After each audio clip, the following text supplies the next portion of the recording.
How's it going, guys? I am PattyJack, and this is some notable gaming news that's happened over the past week or so. Heads up, it's probably going to be a pretty heavily Sony-oriented episode. And getting right into the Sony stuff, of course, they've announced two new PlayStation 4s, the PlayStation 4 Pro and PS4 Slim. I don't know anything about these, nor do I know anything about PlayStation, so they're a thing that exists. Getting on to something about Sony that I actually do know a little bit about, they have announced that there will be mods on Farming Simulator 17, but there will not be mods for Bethesda titles like Skyrim or Fallout 4. Now granted, this wasn't announced by Sony themselves, but it was announced by both Bethesda and the developers of Farming Simulator. Of course, this has caused a giant uproar because people who like to mod on Bethesda games won't be able to bring their creations over to the PlayStation platform, and anyone who wants to download them will also be out of luck. It really sucks, and it kind of makes the other two versions of it on the Xbox and PC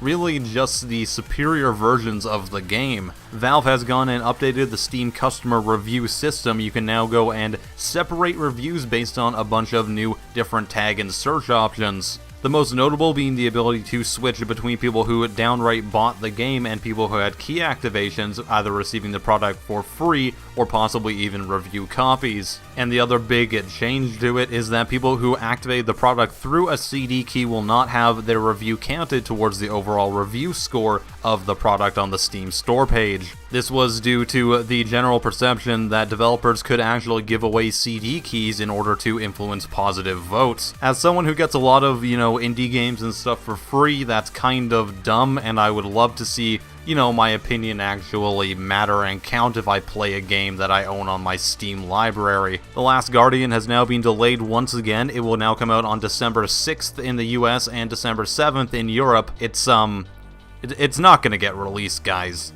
Like, come on.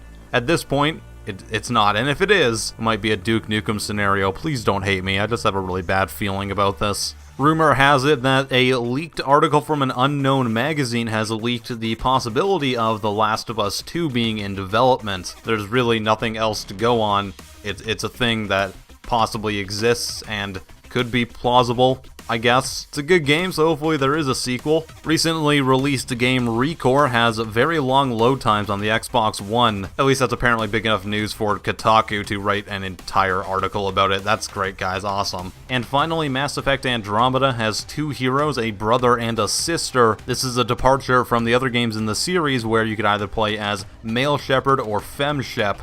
That's some gaming news that's happened over the past week. Let me know what you think down in the comments. I am PattyJack. I will see you guys next time. Have a wonderful day.